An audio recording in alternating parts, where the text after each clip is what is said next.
So we've moved on rather from the launching things horizontally where they have a vertical velocity of 0 to launching things at an angle. So things that are launched, with respect to the ground, maybe at an angle here, things get a wee bit more complicated in that the initial vertical velocity is not always equal to 0, so you have to set up what's called components, which is basically separating the velocity into its horizontal and its vertical parts. So if we look at this example, it's the simplest type of example you can get. Something is launched at an angle, it has an initial velocity. We don't ever end up using that value in our equations. We just solve that for the horizontal and vertical components. So your horizontal and vertical components will look something like that.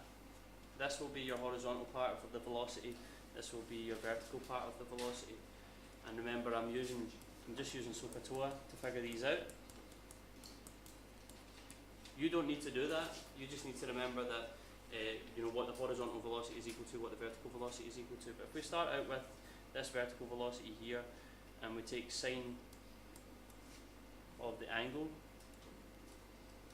as the opposite side, which is VV, over the hypotenuse, which is 70, so we can solve that for VV, and we get 70 sine 30 degrees. So it's basically, if this is V, then it's the vertical part of the motion, the initial vertical velocity is V sine 30, or V sine theta.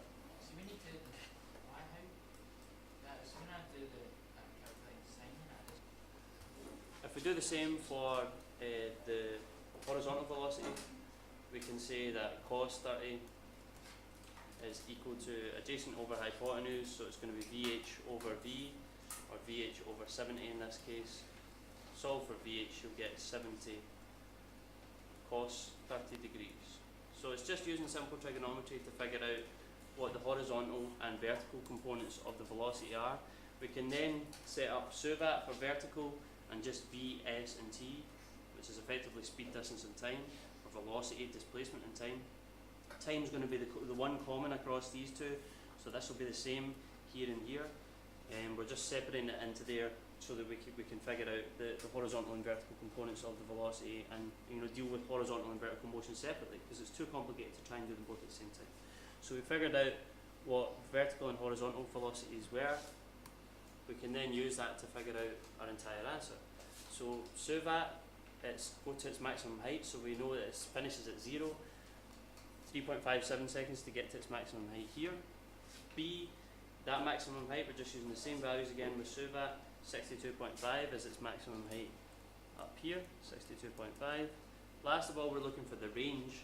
We know that horizontal velocity is constant, so the initial component of horizontal velocity is the same all the way through. So it's travelling at 61 meters per second. If it takes 3.57 seconds to get to its maximum height, it's going to take a further 3.5 seconds to come down, because the time to rise is the same as the time to fall. So it's easiest to use displacement equals horizontal velocity times time to calculate how far that range or that horizontal displacement is. So all it is about is starting off with an initial vertical velocity that is not 0 when you launch things at an angle. So it has a certain element of horizontal velocity, also a certain element of vertical velocity, and you have to treat those as two separate things.